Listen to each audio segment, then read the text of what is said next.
Network layer के बारे में डिस्कस करेंगे, राइट। नेटवर्क लेयर क्या है, नेटवर्क लेयर पे क्या कौन कौन से फंक्शन परफॉर्म होते हैं। इससे पहले आपने देख लिया एप्लीकेशन लेयर पे क्या होता है, फिर प्रेजेंटेशन लेयर पे क्या होता है, सेशन लेयर पे क्या होता है, ट्रांसपोर्ट लेयर पे क्या होता है। आज हमें डिस्कस करना है नेटवर्क लेयर पे क्या होता है। तो नेटवर्क लेयर पे कौन कौन सी फंक्शंस परफॉर्म होती हैं।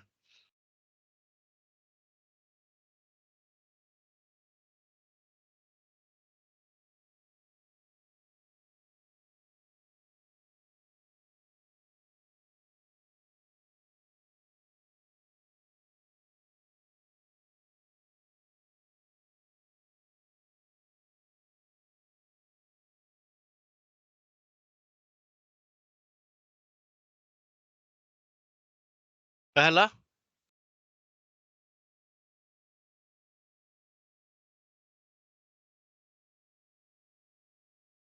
इनकैप्सुलेशन, पेन आज प्रॉपर वे में काम नहीं कर रहा है। इनकैप्सुलेशन, इनकैप्सुलेशन किसको कहते हैं, adding adding layer 3 header header to the data segment received from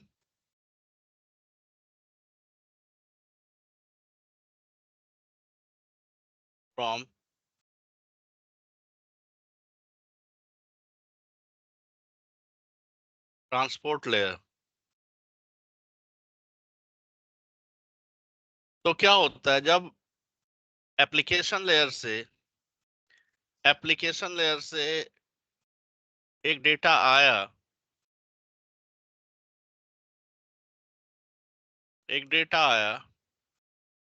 transport layer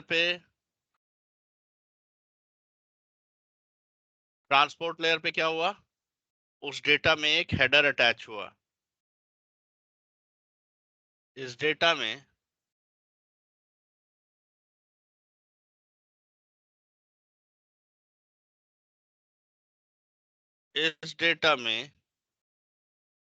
एक हेडर अटैच हुआ जिसको हम टीसीपी या यूडीपी का हेडर बोलेंगे, ठीक है। इस डेटा में एक हेडर अटैच हुआ, whether it may be a TCP header or a UDP header. So this process is known as encapsulation at the transport layer, ठीक है। और फिर ट्रांसपोर्ट लेयर ने इस डेटा को नीचे जब दिया, किस लेयर को दिया, नेटवर्क लेयर को जब दिया, तो इसी डेटा पे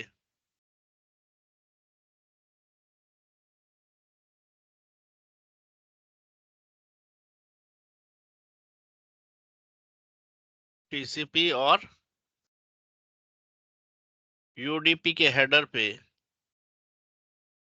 आईपी ने अपनी इंफॉर्मेशन अटैच की,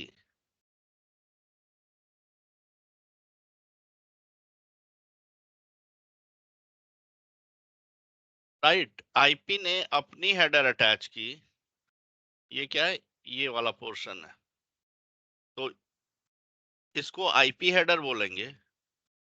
तो ये जब यहाँ पे, तो नेटवर्क लेयर पे क्या हुआ,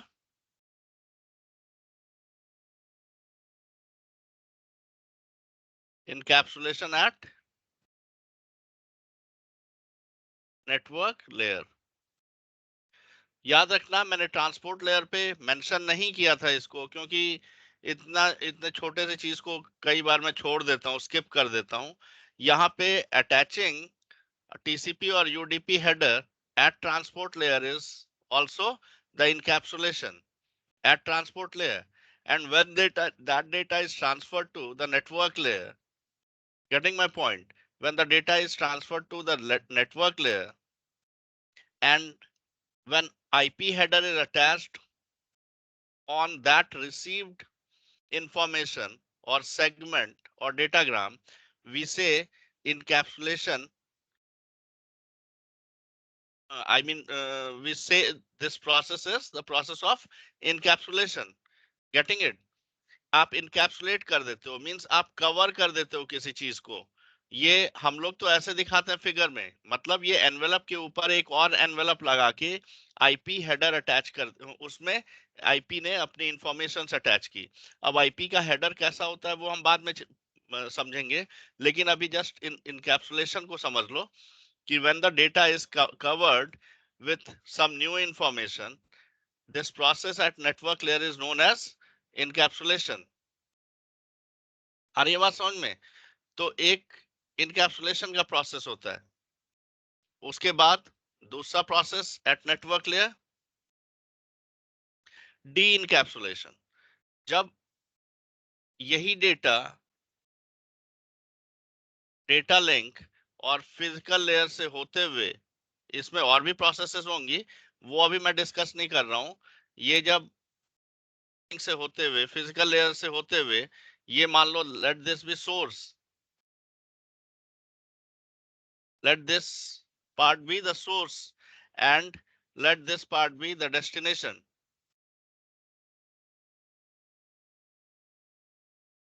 तो जब ये डेस्टिनेशन पे पहुंचता है, डेस्टिनेशन पे पहुंचने के बाद ये फिजिकल लेयर से आके डेटा लिंक लेयर पे रीच होता है।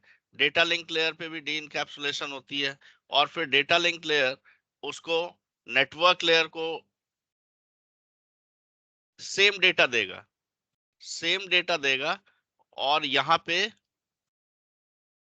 उस डेटा से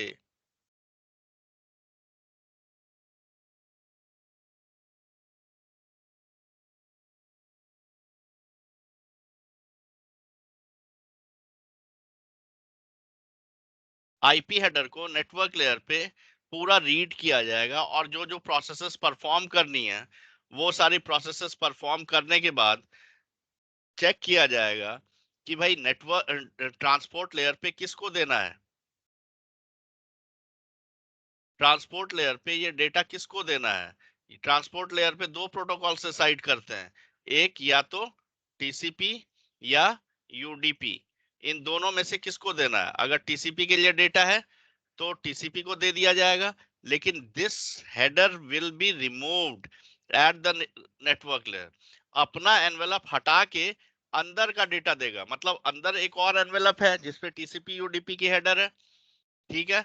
तो उतना सा पार्ट केवल दे दिया जाएगा ट्रांसपोर्ट लेयर को। तो ये जो रिमूव करने का प्रोसेस है, process of removing the IP header from the received packet, ठीक है, is known as decapsulation. तो नेटवर्क लेयर पे इनकैप्सुलेशन भी होता है और डी इनकैप्सुलेशन भी होता है। ट्रांसपोर्ट लेयर पे भी इनकैप्सुलेशन होता है और डेस्टिनेशन एंड पे डी इनकैप्सुलेशन होता है। तो याद रखना कि यहाँ पे एक पहला पॉइंट मैंने क्या लिखा, इनकैप्सुलेशन, और दूसरा पॉइंट क्या हो जाएगा,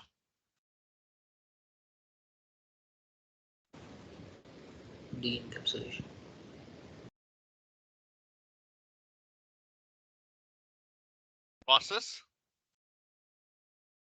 process of removing IP header आज पेन वर्क नहीं कर रहा ठीक से, header at the network layer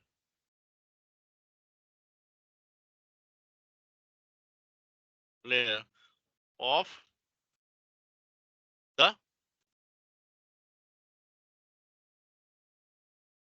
destination device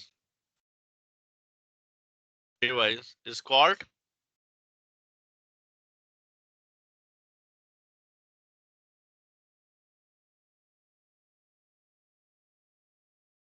de-encapsulation।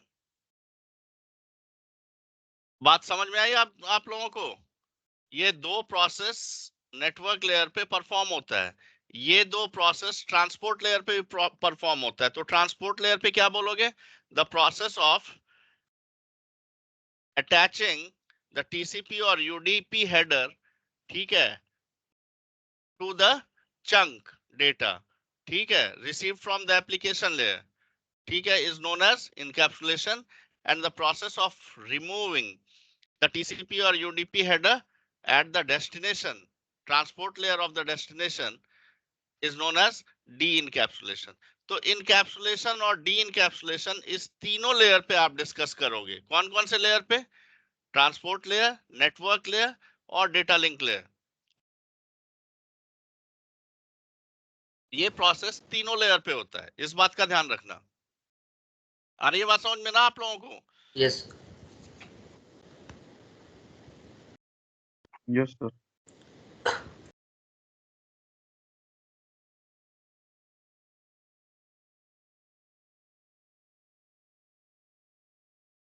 अब क्या है?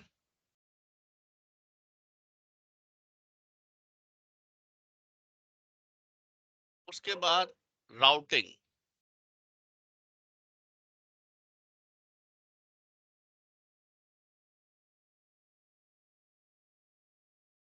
पैकेट को रूट करना। ठीक है, let's suppose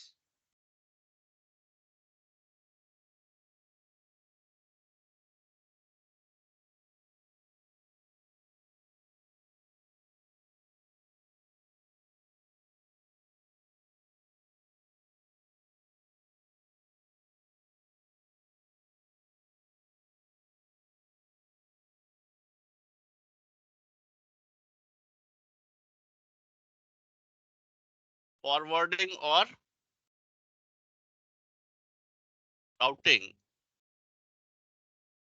a packet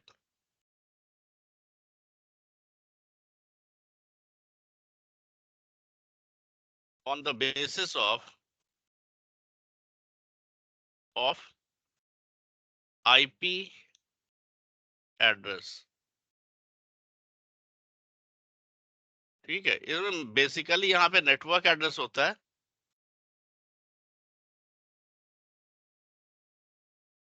network address होता है, लेकिन हम आईपी एड्रेस भी बोलेंगे तो गलत नहीं है, इसलिए मैं स्लैश देके लिख देता हूं। ठीक है, इज नोन एज राउटिंग। तो एक पैकेट अगर रिसीव हुआ है, let's suppose this device has received a frame. Okay, क्योंकि अगर डेटा लिंक से लेयर का डेटा फिजिकल से होते हुए आ रहा है तो पहले तो वो फ्रेम ही आएगा। ठीक है, उसके बाद वो डेटा किसी एक रास्ते से फॉरवर्ड किया जाएगा। तो ये जो फॉरवर्ड किया जाता है, राउटर्स बीच में होते हैं, ये राउटर्स होते हैं, these are routers, and they forward the data on the basis of IP address. They forward the data on the basis of what? IP address. आ रही है बात समझ में? तो अब इसमें क्या होता है कि ये जो फॉरवर्डिंग करते हैं, अब ये जो इसको फॉरवर्ड करेंगे तो फॉरवर्ड करने के लिए रूट वगैरह होता है, वो लेयर 3 का रूट होता है। लेयर 3 रूट, लेयर 3 के रूट को देखेगा राउटर कि हाँ भाई इसमें जो भी एड्रेस लिखा हुआ है उस एड्रेस को हम कौन से रूट से फॉरवर्ड करें। ये सारी चीजें आप लोग डिटेल में समझोगे, अभी मैं शॉर्ट में समझा रहा हूँ। आईपी एड्रेस, इसमें डेस्टिनेशन आईपी एड्रेस चेक करेगा कि भाई इस पैकेट को कहाँ फॉर मतलब भेजना है और वहां भेजने का रास्ता कौन सा है। ठीक है, और इसमें टेबल होता है जिसको हम बोलते हैं राउटिंग टेबल। राउटिंग, तो राउटिंग टेबल में रूट्स होते हैं, हर डेस्टिनेशन पे जाने के रूट्स होते हैं। तो रूट्स को देखकर जो डेटा को फॉरवर्ड किया जाता है, ये नेटवर्क लेयर का काम है। मतलब इस फंक्शन को परफॉर्म करने को हम क्या कहते हैं? Network layer function. Getting it?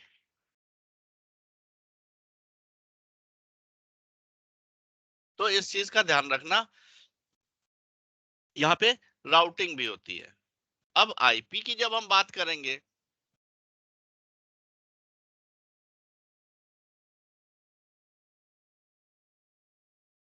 IP header. अब देखो, आपको ये समझना होगा कि आईपी के अंदर, जैसे आपने देखा कि टीसीपी के अंदर कौन कौन सी इंफॉर्मेशंस होती हैं, वैसे ही आप देखोगे कि आईपी के अंदर कौन कौन सी इंफॉर्मेशंस होती है, क्योंकि these are the basic things that you should know. ठीक है। और अगर ये सारी चीजें आपने ठीक से समझी हुई हैं, तो फिर आपको सिक्योरिटी वगैरह में प्रॉब्लम नहीं आएगी। मतलब बहुत सारी चीजें आपके लिए आसान हो जाएंगी। तो इसके क्या क्या एलिमेंट्स हैं, इस किन किन चीजों से ये बना हुआ है, इस चीज को हमें देखना है। ठीक है। तो सबसे पहला कॉलम, जैसे आपने टीसीपी का देखा, इसमें सबसे पहला कॉलम कौन सा होता है?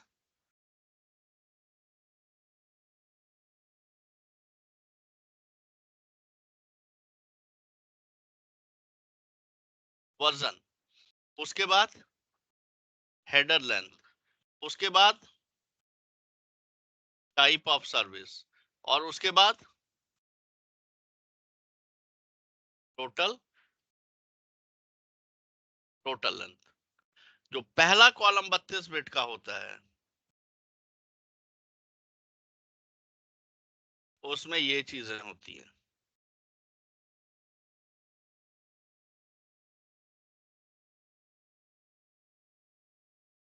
अरे ये बात समझ में, ये 4 बिट का होता है, 4 बिट। ठीक है। 6 बिट। और कितने बज गए? 16 बिट। Total length. टोटल कितने हो जाएंगे ये? All together we will have 32 bits. तो ये पहले रो में, इन कॉलम्स में ये चीजें हैं: version, header length, type of service, total length. ठीक है। उसके बाद होता है आइडेंटिफिकेशन। आइडेंटिफिकेशन, फिर फ्लैग्स। तो खैर आगे की हम डिस्कशन नहीं करेंगे, पहले हम इतना देखेंगे कि इनका मतलब क्या होता है। मैंने बस एक रो बनाया है, first row.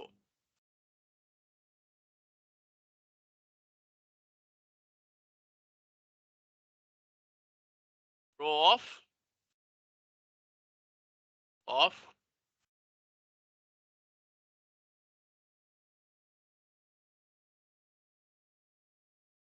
Of IP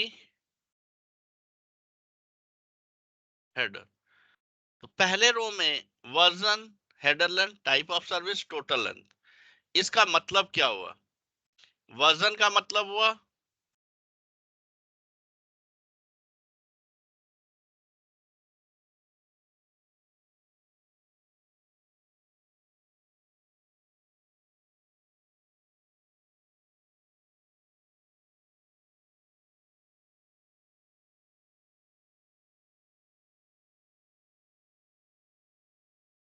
version, header length, type of service और टोटल लेंथ। वर्जन का मतलब हुआ इट इंडिकेट्स आईपी वर्जन। दो तरह के वर्जन होते हैं, आईपी वर्जन 1 और आईपी वर्जन 4 और आईपी वर्जन 6। तो ये वर्जन 4 है। Getting it? उसके बाद आ गया दूसरा, आपका आ गया कौन सा वर्जन आ गया, कौन सा ऑप्शन आ गया? Header length. हेडर लेंथ क्या है?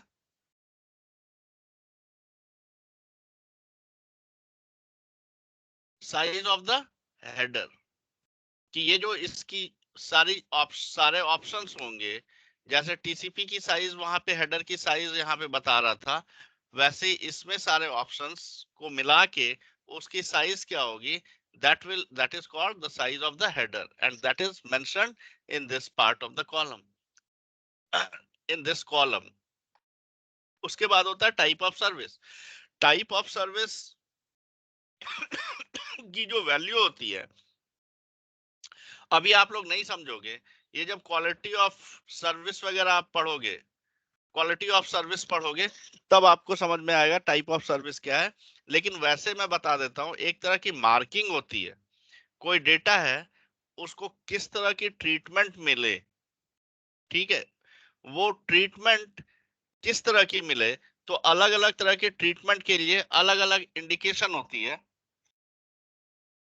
तो वो काम हम करते हैं। लेट सपोज एक एक डिवाइस है, दो डिवाइसेस डेटा भेज रहे हैं, ठीक है, इसने एक डेटा भेजा है, उसने इसने यहाँ पे टाइप ऑफ सर्विस में कोई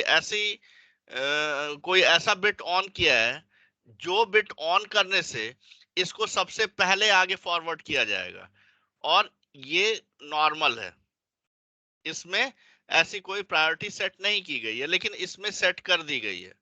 इसमें टाइप ऑफ सर्विस में कोई वैल्यू डाली गई है जिससे कि इस डेटा को प्रायोरिटी मिलेगी। मतलब इसको कैसे ट्रीट करेगा, अगर ये डेटा पहले भी आ गया है और ये डेटा बाद में आया है क्यू में, ठीक है, तो पहले इसी को फॉरवर्ड किया जाएगा जिसको प्रायोरिटी दी गई है टाइप ऑफ सर्विस के थ्रू, और उसके बाद इस डेटा को फॉरवर्ड किया जाएगा। ठीक है, बेशक ये पहले पहुंचा हो, क्यू के अंदर पहले आगे हो और ये डेटा पीछे हो, लेकिन राउटर क्या करेगा, राउटर इसकी ये मार्किंग देख के इसको पहले भेजेगा और उसके बाद इसको भेजेगा। जस्ट लाइक एम्बुलेंस, जब आप देखते हो एम्बुलेंस में क्या होता है, एम्बुलेंस के अंदर क्या होता है, ट्रैफिक, अगर एम्बुलेंस पीछे से आ रही है तो Right. ट्रैफिक हट जाती है, ठीक है, और उसको प्रायोरिटी दी जाती है कि भाई पहले तुम चले जाओ। तो वही चीज है टाइप ऑफ सर्विस का, ठीक है। टाइप ऑफ सर्विस में क्या किया जाता है, इसको प्रायोरिटी देने के लिए कि किस तरह की ट्रीटमेंट, इसमें बहुत सारे ऑप्शंस होते हैं, यहाँ पे जस्ट आपको ये समझा रहा हूं कि किस तरह की ट्रीटमेंट पैकेट को को देना है, वो चीज यहां से मार्क किया जाता है। टोटल लेंथ में क्या आ गया, size of data and plus header, size of data plus header, मतलब डेटा डेटा यहाँ पे आईपी पे डेटा, आईपी लेयर पे या नेटवर्क लेयर पे डेटा का मतलब क्या है, what is the meaning of the term data. यहाँ पे डेटा का मतलब है जो एप्लीकेशन लेयर डेटा है,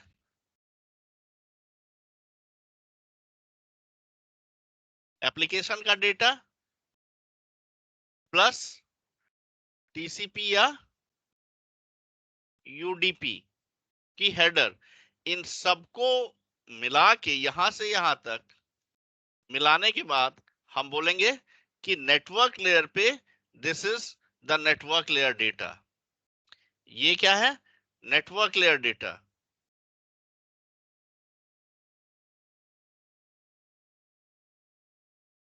ये नेटवर्क लेयर का डेटा है, नेटवर्क लेयर का डेटा और प्लस आईपी का हेडर, जिसके अंदर ये सारी चीजें होंगी, ये आईपी,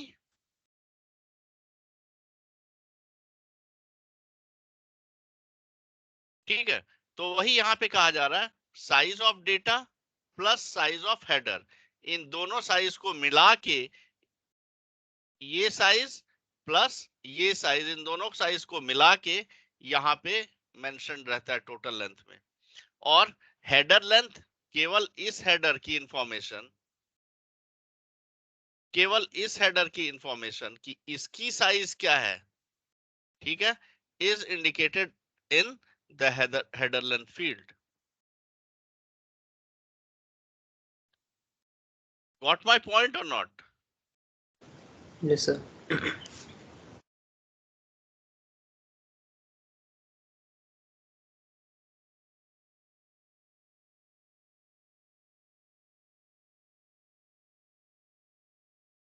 तो इनका मतलब सबको समझ में आ गया या कोई प्रॉब्लम है?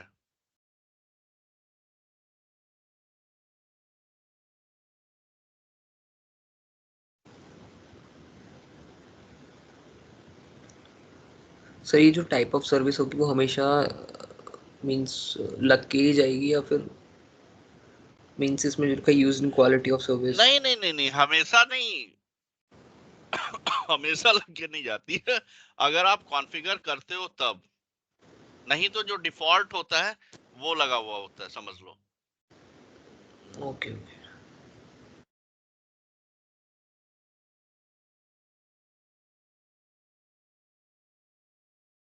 अब टाइम टू लिव, अब है टाइम टू लिव नहीं, आइडेंटिफिकेशन। तो अब ये नेक्स्ट कॉलम का पहला ऑप्शन, नेक्स्ट रो का पहला ऑप्शन आइडेंटिफिकेशन होता है।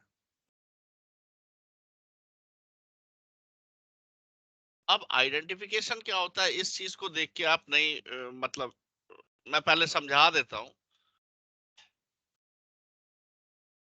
इससे समझाने में प्रॉब्लम आएगी। मैं नोटपैड पे समझाता हूं। तो आपने क्या देखा, वर्जन कंप्लीट हो गया हमारा, हेडर लेंथ देख लिया हमने, टाइप ऑफ सर्विस देख लिया, टोटल लेंथ देख लिया। उसके बाद हमारा आइडेंटिफिकेशन वाला कॉलम देखना है, नेक्स्ट रो का फर्स्ट कॉलम।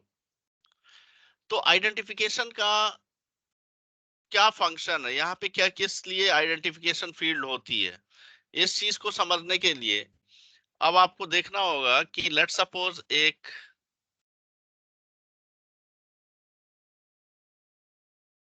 सोर्स है,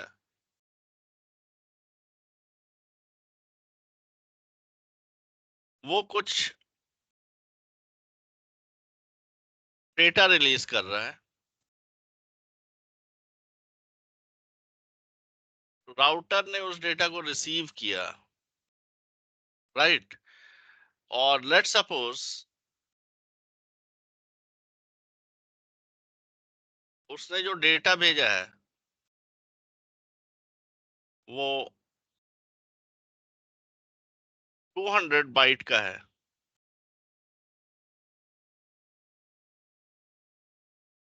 राइट। ये 200 बाइट का डेटा है।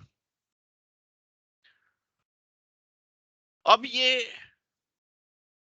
इसकी सेंडिंग कैपेसिटी, इस मीडिया की कैरिंग कैपेसिटी 200 MB है।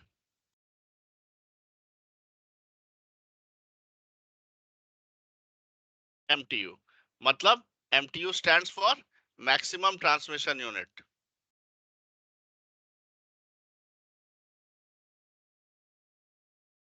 MTU stands for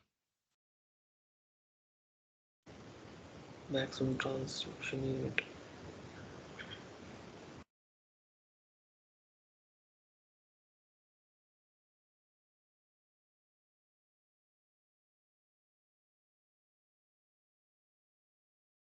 maximum transmission unit. कितना बड़े साइज का डेटा, मैक्सिमम कितने बड़े साइज का डेटा हम उस मीडिया से ट्रांसफर करवा सकते हैं। तो 200 बाइट का डेटा था, और जब राउटर ने इसको रिसीव किया, अब राउटर को इसको फॉरवर्ड करना है इस तरफ, तो राउटर देख रहा है कि भाई एक डेटा से नहीं होगा, 2 डेटा भेज रहा हूं मैं। सोर्स मैं थोड़ा छोटा बना दे रहा हूं।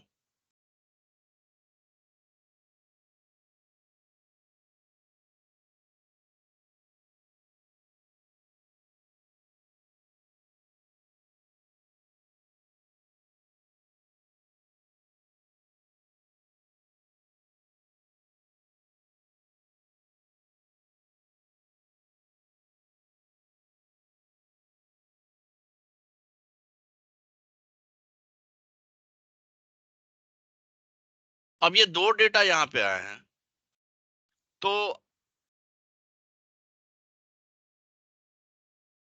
अब देखो इस डेटा को ये जब रिसीव करेगा, तो ये राउटर जानता है कि इसकी MTU साइज इज 100 बाइट। इसको आप इस वायर के थ्रू आप 200 बाइट का डेटा नहीं भेज सकते हो, राइट। तो कई इस केस में क्या होता है, इस डेटा को तोड़ के छोटा टुकड़ा बनाएगा और वो आगे फॉरवर्ड करेगा। This process is known as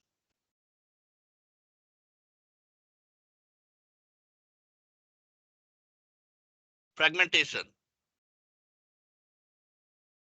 तो ये राउटर क्या करेगा, पहले वाले का 2 टुकड़ा बनाएगा। ये फिगर मैं बड़ा बना रहा हूं क्योंकि अंदर मार्किंग करूंगा, लेकिन ये है 100 बाइट का ही, सॉरी।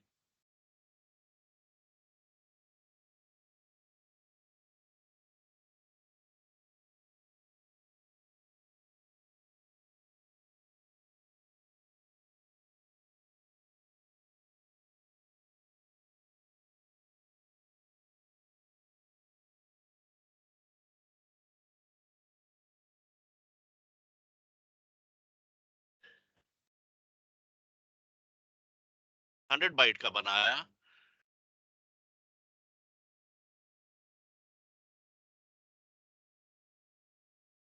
ये भी इसने 100 बाइट का बनाया,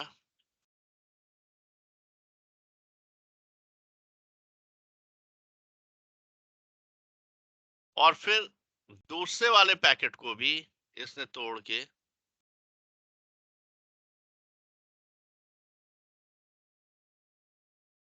उसका भी इसने 2 टुकड़ा किया।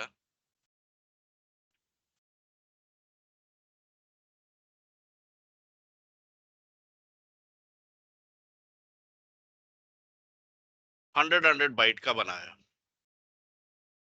राइट। अब यहां तो मैंने कलरिंग कर दी है। यहाँ तो आप देख पा रहे हो कि भाई यहाँ पे कलर किया हुआ है, ये जो टुकड़े हैं ये ब्लू वाले का टुकड़ा है, और ये जो ब्लैक वाला है ये ब्लैक वाले का टुकड़ा है। यहाँ तो मैंने कलर कर दिया अलग अलग आपको समझाने के लिए, लेकिन वहां जो डेटा जाता है उसमें थोड़ी ना कलर होती है। तो वहां पे क्या होती है, वहां पे आइडेंटिफिकेशन फील्ड होती है।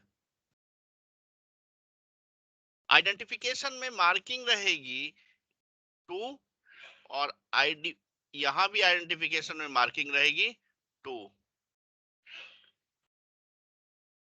फिर से ध्यान देना, version, header length, type of service, फिर आता है टोटल लेंथ।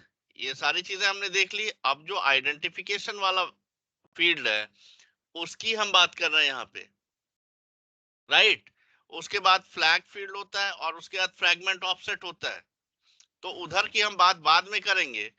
अभी आपको ये समझना है कि ये जो आइडेंटिफिकेशन वाला फील्ड होता है वो किस लिए होता है।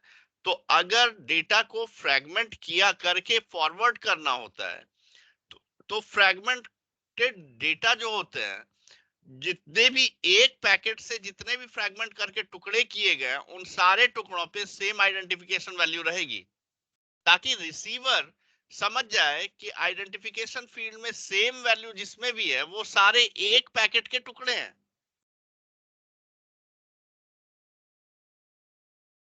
राइट। और इसके आइडेंटिफिकेशन फील्ड में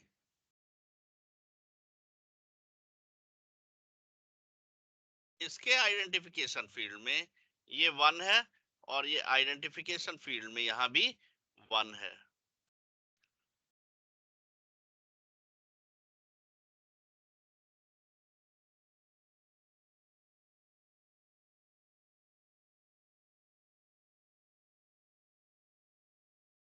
समझ गए या नहीं समझ गए? Yes sir. सभी को आ रहा है समझ? अब जब रिसीविंग एंड पे, जब ये रिसीव किया जाएगा किसी डेस्टिनेशन के द्वारा,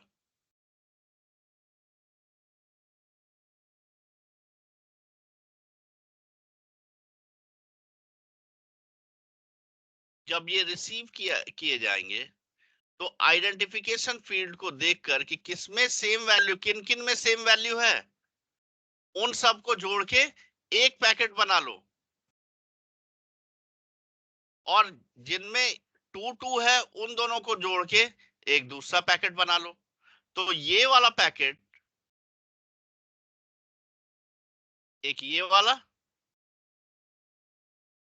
जिसमें आइडेंटिफिकेशन फील्ड में 1 है, और एक ये वाला जिसमें आइडेंटिफिकेशन फील्ड में 1 है,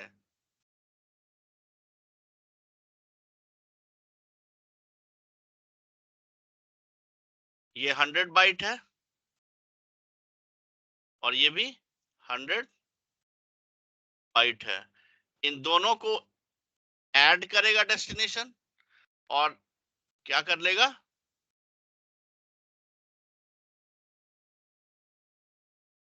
200 बाइट का डेटा तैयार कर लेगा इन दोनों को ऐड करके। एट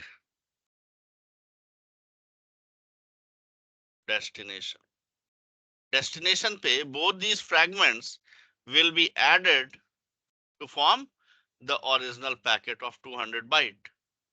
ये कितना हो जाएगा, this is,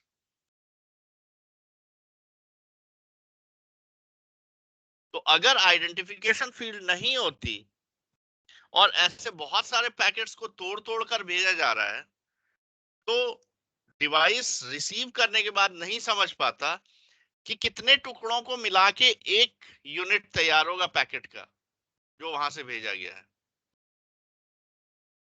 getting my point? एक सेकंड होल्ड करना।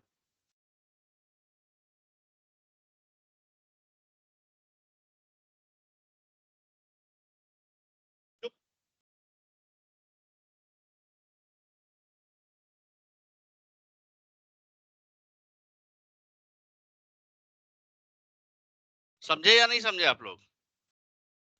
यस।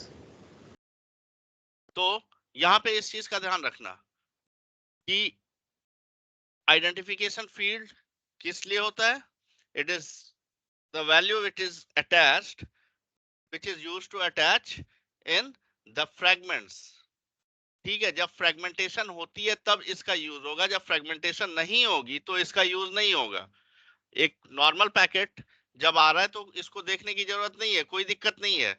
लेकिन अगर आइडेंटिफिकेशन फील्ड का यूज हुआ है, डेटा दैट मींस फ्रेगमेंट हुआ है, और फिर वैल्यू चेक कर करके उनको उनकी ग्रुपिंग करो, उनको ऑर्डर में लाओ।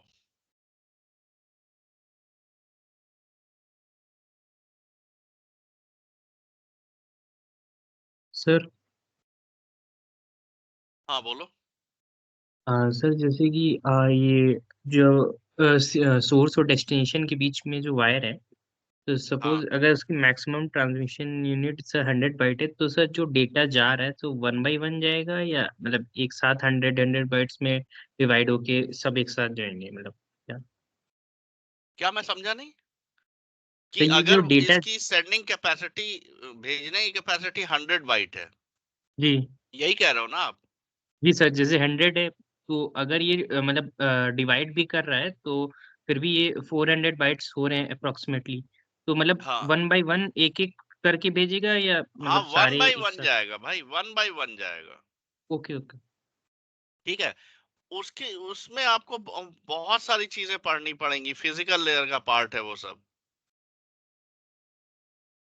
ठीक है, टाइम डिवीजन मल्टीप्लेक्सिंग, ये डिवीजन मल्टीप्लेक्सिंग, वो डिवीजन मल्टीप्लेक्सिंग, कितने तरह से डेटा ट्रेवल करते हैं।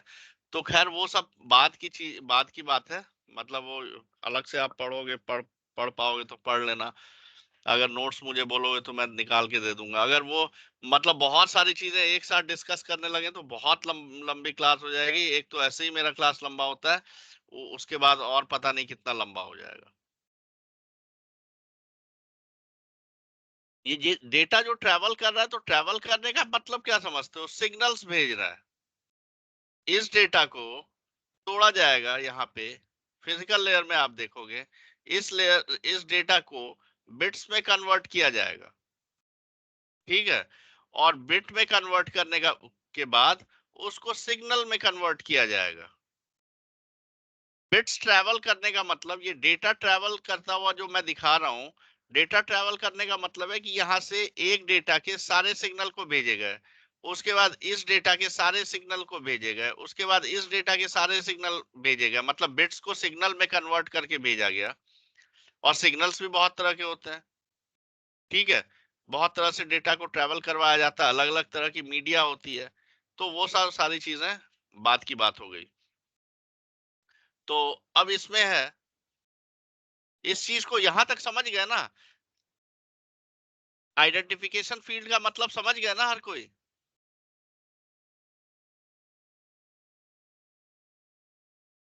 उसके बाद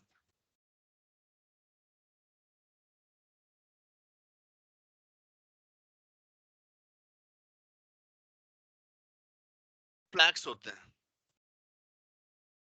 फ्रैगमेंट फील्ड के बाद क्या होता है? फ्लैग।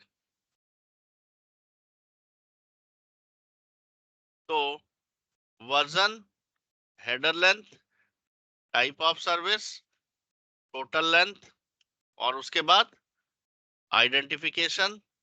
अब हम लोग फ्लैग पढ़ेंगे।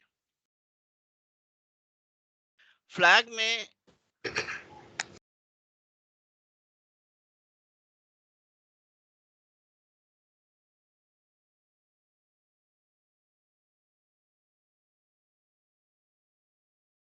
एक होता है डोंट फ्रैगमेंट और एक होता है मोर फ्रैगमेंट। बिट्स होती हैं डोंट फ्रैगमेंट और मोर फ्रैगमेंट। इन दोनों बिट्स के बारे में पहले समझो। डोंट फ्रैगमेंट बिट अगर ऑन है, डोंट फ्रैगमेंट बिट अगर ऑन है, if it is set to 1, that means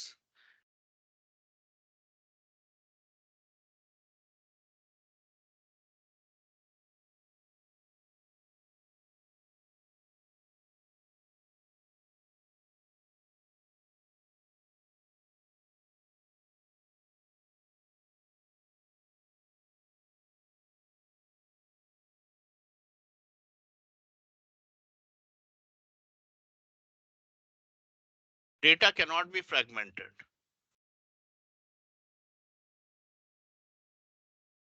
If don't fragment bit is set to 1, that means data cannot be fragmented. Or if it is set to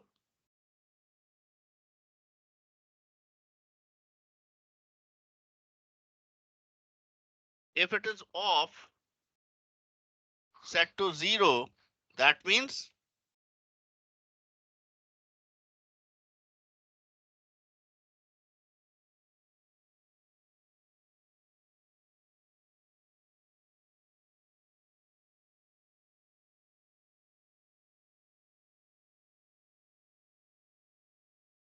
data could be fragmented.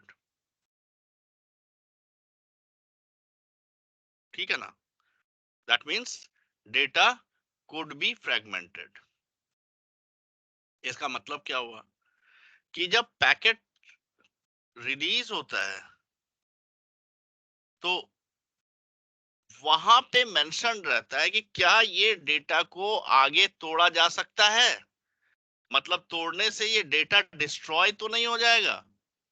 अब इसको अगर इस packet को कोई सब divide करके further fragment करके भेजे तो क्या ये डेटा खराब हो जाएगा या नहीं होगा? अगर ये डेटा खराब होने वाला होगा तब तो उसमें डीएफ बिट 1 करके भेजा जाएगा। ठीक है, इसको चूंकि यहाँ पे एग्जांपल में शो किया गया है कि इस डेटा को फ्रेगमेंट किया गया है, तो इसमें जो डीएफ बिट होगा, डोंट फ्रेगमेंट बिट, इसमें डीएफ बिट जो होगा, इसमें भी जो डीएफ बिट होगा वो क्या होगा? इसमें 0 होगा। DF bit will be set to 0 क्योंकि 0 means off and it could be fragmented. Check की जाती है, देखी जाती है कि क्या डेटा को तोड़ने से डेटा डिस्ट्रॉय हो जाएगा, खराब हो जाएगा क्या? अगर खराब हो जाएगा तब तो उसमें 1 लगा दिया जाएगा कि it can not be fragmented. और अगर उसको फर्दर तोड़ा जा सकता है, गेटिंग माय पॉइंट और नॉट? अगर उसको फर्दर तोड़ा जा सकता है, डेटा को छोटे छोटे पीस में डिवाइड करके, उसको फ्रेगमेंटेड पार्ट फ्रेगमेंट करके उसको आगे बढ़ाया जा सकता है, तब तो उसमें डोंट फ्रेगमेंट में क्या होगा, मतलब डोंट फ्रेगमेंट में 0 लगाकर भेजा जाएगा, और अगर उसको तोड़ने से खराब हो जाएगा तो डोंट फ्रेगमेंट बिट 1 ऑन करके भेजा जाएगा कि भाई ये ऑन है, डोंट फ्रेगमेंट फ्लैग लगा हुआ है, ऑन है, मतलब डू नॉट फ्रेगमेंट इट। कई केस ऐसा होता है ना कि आप जब कुछ ऐसी चीज ले जा रहे होते हो ट्रेन में या कहीं भी जो टूट जाएगा, तो आप बड़े ध्यान से उसको रखते हो डब्बे में पैक करके। कोई मूर्ति ले जा रहे हो, मान लो शीशे की कोई चीज ले जा रहे हो, तो और आप बिल्कुल ध्यान रखते हो कि कोई उस पर पाँव ना रख दे। मतलब अगर पाँव रख दिया तो टूट गया तो पूरी की पूरे का पूरा सामान खराब हो जाएगा। जो भी चीज वो होगा, ग्लास होगा, ये कुछ भी होगा शीशे का, वो खराब हो जाएगा। लेकिन अगर कोई ऐसी चीज ले जा रहे होते हो जो टूट भी जाए तो मतलब टूटने का जिसका डर ना हो, कुछ ले जा रहे हो, खाने पीने की चीज ले जा रहे हो, मान लो शुगर ले जा रहे हो, तो शुगर को क्या डर है कि वो टूट जाएगा, 1 किलो से आधे आधे किलो में भी उसको डिवाइड करके भेजा जाए, कोई दिक्कत नहीं है। गेटिंग माई पॉइंट और नॉट? तो वहां पे शुगर में डोंट फ्रैगमेंट बिट क्या होगा, ऑफ रहेगा, मतलब उसको छोटे छोटे टुकड़े में भी पैकेट में करके ले जाया जा सकता है। मान लो एक ट्रक, बड़े से ट्रक में शुगर है, तो उसमें डोंट फ्रैगमेंट बिट में ऑफ लगा रहेगा कि अगर कोई पतली सी गली आ गई तो ट्रक से छोटे छोटे ड्रम में भर के आगे बढ़ा दो, उस ट्रक से फिर दूसरे ट्रक से ले जाओ लोड करके, फिर एक ट्रक में पूरा भर दो सारे ड्रम से निकाल के और ट्रक को भेज दो। लेकिन अगर कोई ऐसी चीज हो, एक बड़ी सी मूर्ति है मान लो एक ट्रक पे, तो उसपे क्या ऑन रहेगा बिट, मतलब you can not fragment it. आ रही है बात समझ में? मूर्ति को आप तोड़ के आगे नहीं, टुकड़े में नहीं ले जा सकते हो फिर। तो इसका मतलब डोंट फ्रैगमेंट और मोर फ्रैगमेंट का मतलब आपको समझ में आ गया। सॉरी, डोंट फ्रैगमेंट का मतलब आपको समझ में आ गया। ठीक है, अब हम देखते हैं। तो ये डोंट फ्रैगमेंट और डोंट फ्रैगमेंट बिट यहाँ पे 0 रहेगा अगर वो तोड़ा जा सकता है तो। और मोर फ्रैगमेंट का मतलब होता है, मोर फ्रैगमेंट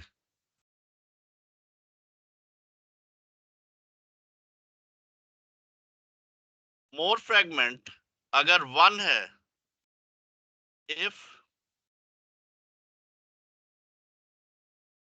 सेट टू 1, मतलब अगर ऑन है, more that means more fragments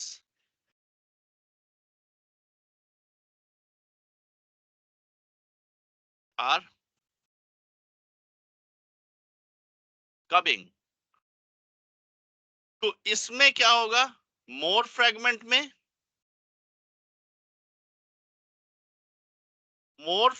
में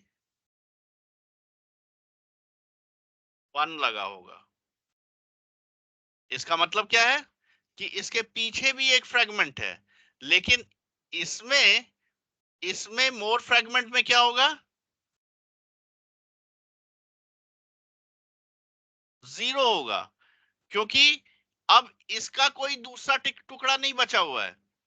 1 है, इसका मतलब डिवाइस देखेगा 1 है, इसका मतलब वेट करेगा कि इस आइडेंटिफिकेशन वाला अभी और टुकड़ा आने वाला है, इस सेम आइडेंटिफिकेशन के साथ, मतलब सेम पैकेट का भी और भी टुकड़ा आने वाला है। आ रही है बात समझ में? If more fragment bit is set to 1, it implies that more fragments are left behind and they have to reach the destination। ठीक है, लेकिन if it is set to 0, if more fragment bit is set to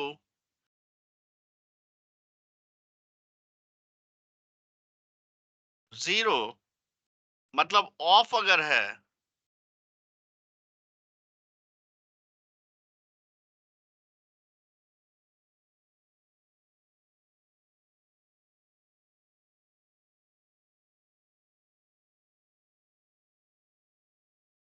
no more fragment is on the वे कोई टुकड़ा अब बचा हुआ नहीं है। अगर ये 4 टुकड़ा होता तो 3 टुकड़े में 1 होता और लास्ट वाले टुकड़े में 0 होता।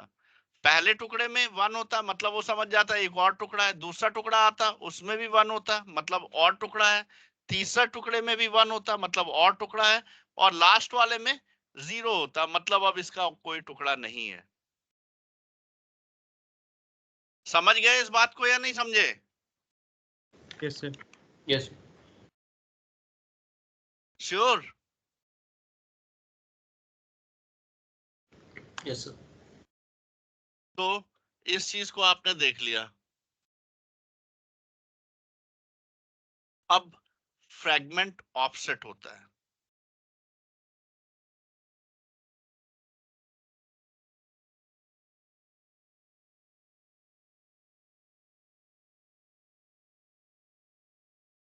Fragment offset. It indicates the position of the fragment in the entire data packet. That means अगर इसको प्रॉपर ऑर्डर में रखना है, जैसे सीक्वेंस नंबर होता है सेगमेंट में, तो सीक्वेंस नंबर क्या करता है, प्रॉपर ऑर्डर में आप डेटा को कर सकते हो सीक्वेंस नंबर देख के। तो वैसे ही यहाँ पे अगर एक पैकेट के छोटे छोटे टुकड़े कर दिए गए हैं तो फिर उनको प्रॉपर ऑर्डर में कैसे लाओगे? कैसे पता चलेगा कि कौन सा पहले है और कौन सा बाद में है? गेटिंग माय पॉइंट और नॉट? समझ रहे हो ना इस बात को?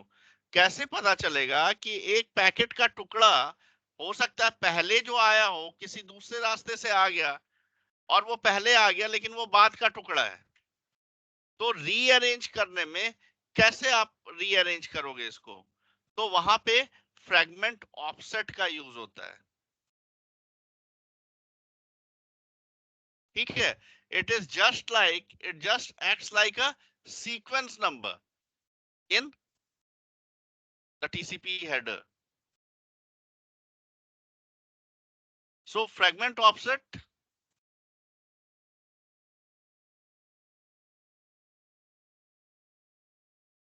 indicates the position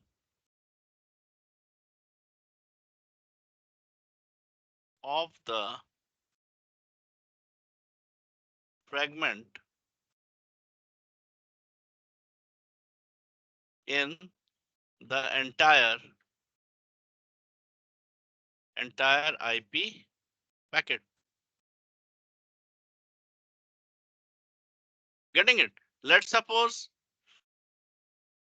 fragment offset, let it be 2, and fragment offset, let it be 1. तो ये जब आएगा तो ये समझ जाएगा डिवाइस कि इसको ये पहला टुकड़ा है, ठीक है, और ये दूसरा टुकड़ा है। अगर 4-5 होते तो उसमें 3 होता, फिर 4 होता, एंड सो ऑन। मतलब यहाँ छोटा वैल्यू मैं ऐसे दिखा रहा हूं आपको समझाने के लिए, इट जस्ट लाइक कि आपको समझ में आ जाए कि कैसे वो ऑर्डर में उसको प्लेस करेगा ताकि एक पूरे का पूरा आईपी पैकेट बन जाए।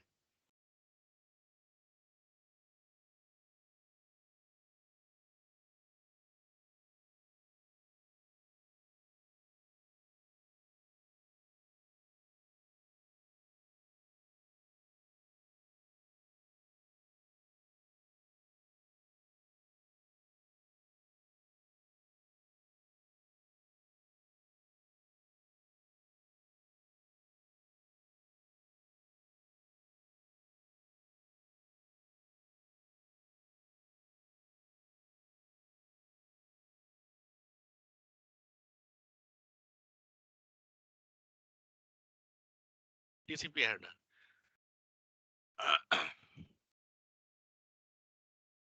क्या बात समझ में आ गई आप लोगों को? Yes sir. आज कोई एब्सेंट भी है या सभी हैं? सभी हैं सर शायद। हाँ सब।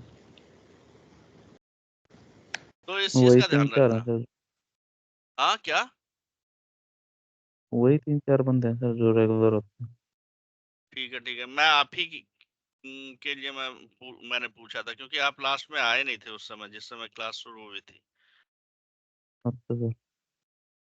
तो अब आपने देख लिया आज हम लोगों ने क्या क्या चीजें डिस्कस की। नेटवर्क लेयर का फंक्शन क्या है? सबसे पहला फंक्शन क्या है? इनकैप्सुलेशन, डी इनकैप्सुलेशन और राउटिंग। और फिर उसके बाद हम लोग पहुंच गए पैकेट फॉर्मेट पे। जैसे टीसीपी हेडर हमने डिस्कस किया, वैसे ही यहाँ पे हमने पैकेट का आईपी हेडर डिस्कस कर रहे हैं। तो हेडर के सारे ऑप्शंस हम लोग डिस्कस कर रहे हैं।